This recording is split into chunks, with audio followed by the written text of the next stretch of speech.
What if one final choice could reveal not who you are, but who you are becoming? Imagine standing in a dimly lit corridor. Ancient stone walls surround you. The air feels heavy with possibility. Before you stand 5 doors, each one different, each one calling to you in a language you cannot name, but somehow understand. This is not just a door. This is a threshold, a portal between the life you have lived and the life waiting to be born. Carl Jung believed that our choices are never random. They are whispers from the unconscious, messages from the deeper self, trying to break through the noise of everyday existence. He spoke of symbols, of archetypes, of that mysterious realm where your hidden truth dwells. Today, you will choose a door, not with your mind, not with logic or reason, but with that ancient knowing that lives beneath your thoughts, that intuition that has guided you through every crossroads, even when you could not name it. What you are about to discover might surprise you. It might shake something loose inside you. It might reveal the shadow you have been running from, or the light you have been afraid to claim. 5 doors, 1 choice, and perhaps, just perhaps, a glimpse of who you are becoming. Take a breath. Let go of what you think you should choose. Let go of the right answer. There is no right answer. There is only your answer, the one that pulls at something deep inside your chest. The one that makes you pause, the one that frightens you just a little. Are you ready? Let us begin. The first door stands to your left. It is carved from dark mahogany, almost black in the shadowed light. Heavy iron hinges run along its frame. No handle, only a large iron ring you must pull. The wood is scarred, scratched, marked by time and struggle. At first glance, it looks forbidding, unwelcoming, the kind of door that warns you away. But look closer. See the grain of the wood. Each line tells a story. Each mark is a battle won. This door has endured. It has stood against storms you cannot imagine. It does not shine. It does not seduce.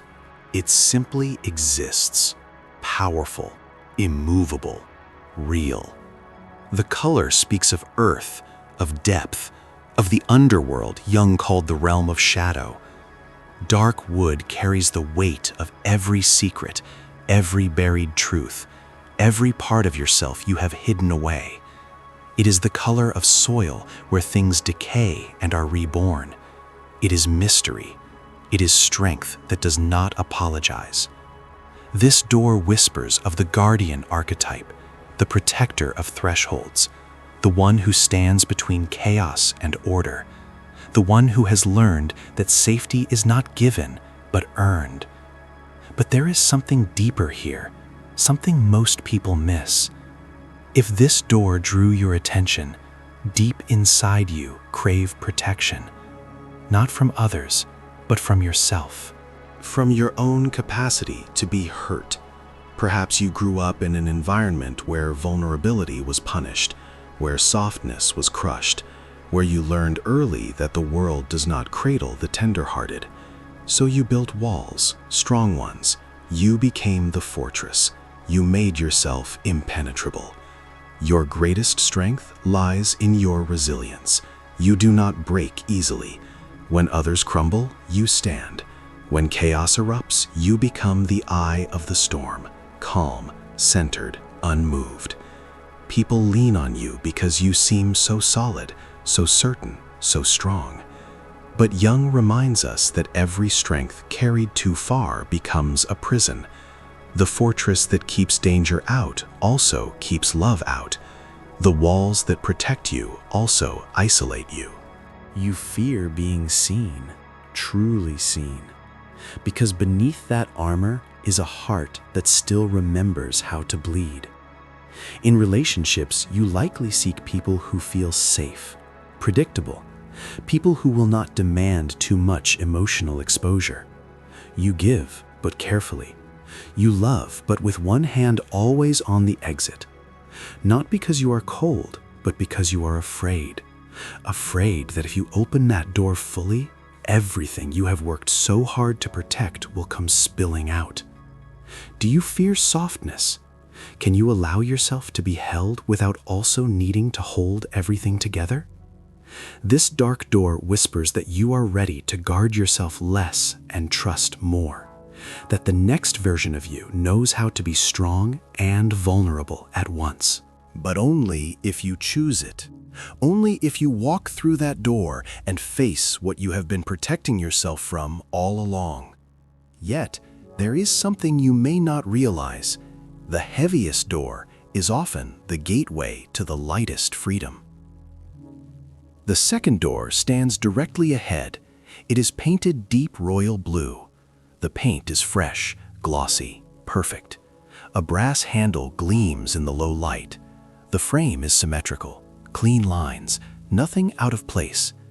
This door looks like it belongs in a place of importance, a government building, a museum, somewhere that demands respect. Blue speaks of the sky and the ocean, of vastness and depth. But this particular shade, this royal blue, carries the weight of tradition, of authority, of systems and structures that have stood the test of time. It is the color Jung associated with the realm of thinking, of order imposed upon chaos, of the conscious mind trying to make sense of the unconscious swirl beneath. This door represents the sovereign archetype, the ruler, the one who brings order, the one who establishes law and meaning in a world that often feels lawless and meaningless. But here is what most people miss about this door. If your eyes landed here, deep inside you crave structure, not because you are rigid, but because you are terrified of falling apart.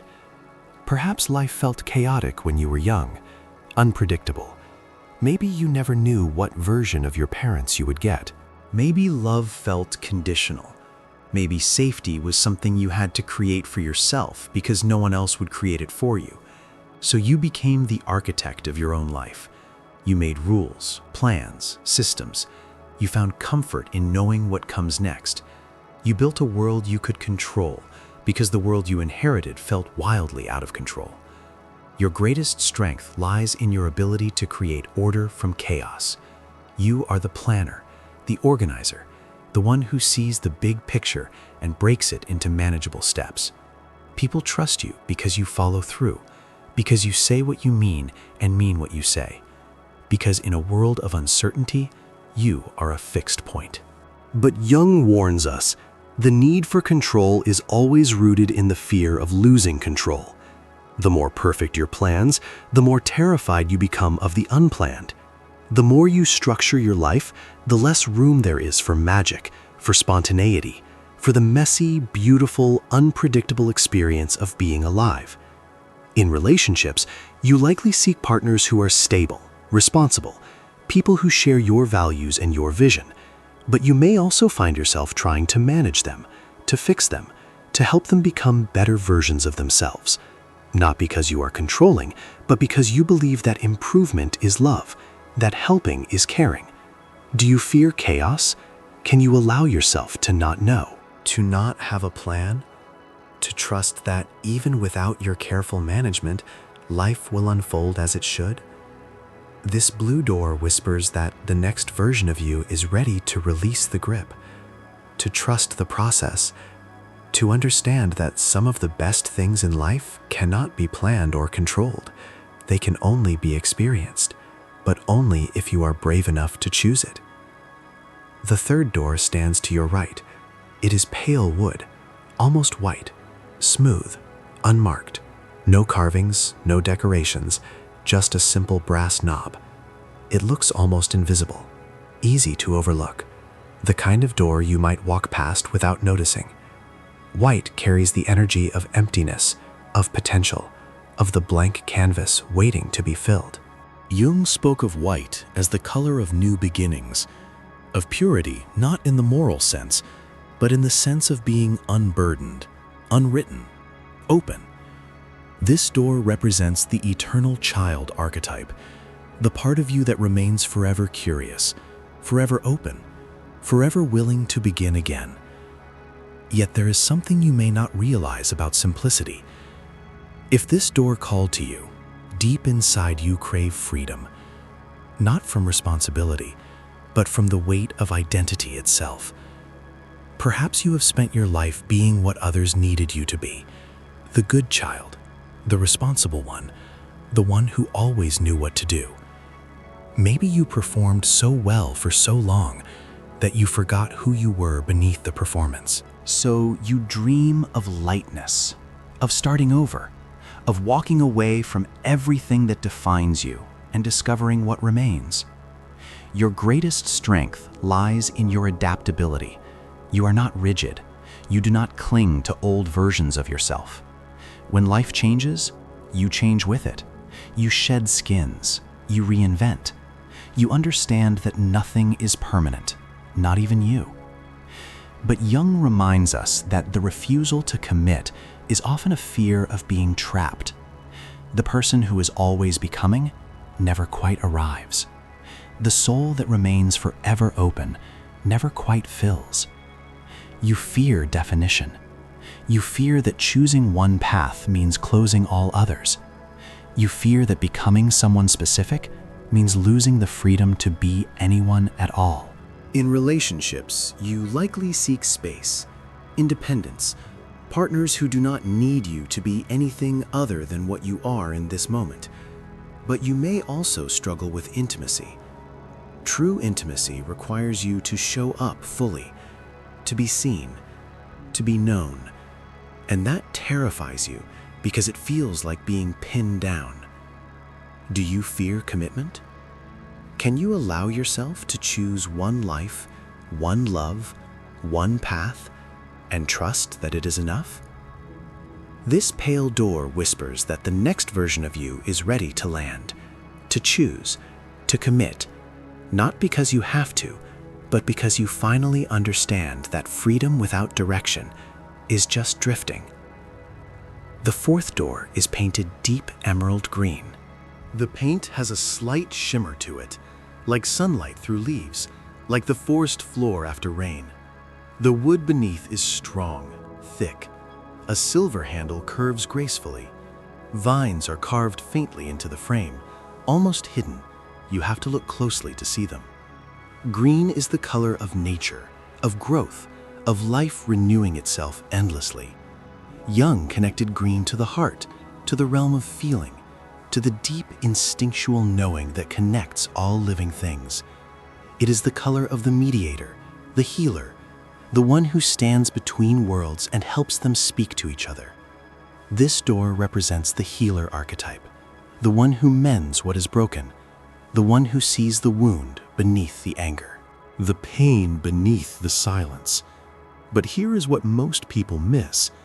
If your gaze landed here, deep inside you crave connection, real connection, not the surface kind, not the polite kind, but the kind that reaches into the center of you and touches what you thought was untouchable. Perhaps you grew up feeling unseen, unheard, like your feelings did not matter or were too much for others to handle. So you learned to tend to others, to feel their pain, to carry their burdens. You became the safe place, the listener, the one who always understands. And in caring for them, you found a way to matter, a way to be needed, a way to connect. Your greatest strength lies in your empathy. You feel deeply. You see what others miss. You sense the currents beneath the surface. When someone is hurting, you know. You do not need words. You just know. And you reach out. You hold space. You heal. But Jung warns us that the healer who never heals herself eventually burns out, that the empath who absorbs everyone's pain eventually drowns in it. You fear being selfish. You fear that taking care of yourself means abandoning others. You fear that if you stop giving, you will stop mattering.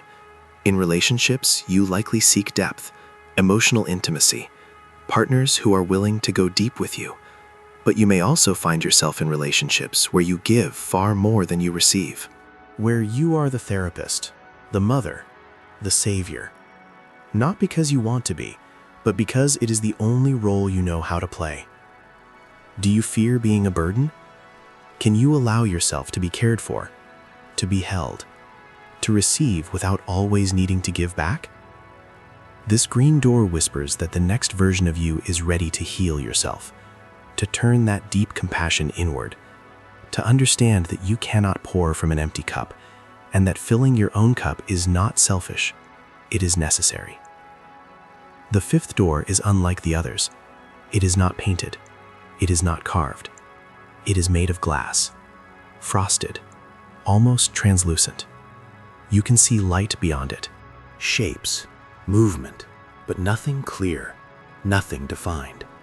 The handle is crystal. It catches the light and scatters it into tiny rainbows on the stone floor. Glass is fragile, transparent. It offers no protection, no hiding. Jung spoke of glass as the symbol of clarity, of seeing through, of truth that cannot be obscured. But frosted glass offers something else. A glimpse without full exposure, a promise without a guarantee. This door represents the seeker archetype, the one who walks toward the unknown, the one who refuses to settle for easy answers, the one who believes that truth is always worth pursuing, even when it costs everything. Yet there is something you may not realize about seeking. If this door drew you in, deep inside you crave truth. Not other people's truth, not the truth you were taught, but your truth, the one that lives in your bones, the one you cannot name but always feel. Perhaps you grew up in an environment where truth was flexible, where reality was whatever served the moment, where you learned early that you could not trust what you were told. So you became a seeker, a questioner, someone who tests everything, who believes nothing until it proves itself, who walks alone, because walking with others means compromising what you know to be true. Your greatest strength lies in your courage. You are not afraid to question, to challenge, to walk away from comfort in search of something real. You do not need certainty. You need authenticity, and you will endure loneliness, confusion, and doubt to find it. But Jung reminds us that the seeker who never stops seeking never finds, that the question asked endlessly becomes a way to avoid the answer. You fear arriving. You fear that if you stop searching, you will stop growing. You fear that peace means stagnation, that satisfaction means death. In relationships, you likely seek partners who are also searching, who are also questioning, who are willing to walk the uncertain path with you. But you may also struggle to stay, to commit, to build something lasting. Because building requires you to stop moving, and stopping terrifies you. Do you fear stillness? Can you allow yourself to arrive? To rest? To say, this is enough? I am enough? I have found what I was looking for? This glass door whispers that the next version of you is ready to stop running, to understand that the search was never about finding something out there. It was always about recognizing what was already here, already within you, already home. 5 doors, 5 paths, 5 versions of who you are becoming. Your choice was not random. It was never random. It was a whisper from the part of you that knows, the part that sees beyond the conscious mind, the part Jung called the self, the deeper truth beneath all the noise. If you chose the dark door, you are becoming someone who no longer needs armor, who understands that true strength is not about being unbreakable. It is about breaking and choosing to heal. If you chose the blue door, you're becoming someone who can hold structure and spontaneity at once, who understands that life does not need to be controlled to be beautiful. If you chose the pale door, you are becoming someone who is ready to choose, to land, to commit, not out of fear, but out of love. If you chose the green door, you are becoming someone who heals herself first, who understands that you cannot save anyone until you save yourself. If you chose the glass door, you are becoming someone who has found what she was searching for, who is ready to stop seeking and start living. Carl Jung once said, "I am not what happened to me. I am what I choose to become." You have chosen, and in that choice, you have begun. This is not the end. This is the threshold, the doorway between who you were and who you are becoming. The question is not which door you chose. The question is, will you walk through it? Until you make the unconscious conscious, it will direct your life, and you will call it fate. But now you know. Now you see. Now the choice is yours. Which door did you choose? What did it reveal? Share your truth in the comments below. Let your story become part of this collective unfolding. Let your voice join the chorus of seekers, healers, guardians, sovereigns, and eternal children walking their own paths toward becoming. Until next time, keep your curiosity alive. Keep your heart open. Keep walking through doors, even when you do not know what waits on the other side. Because that is how we become, not by knowing, but by choosing. Not by arriving, but by walking. The door is open. Will you step through?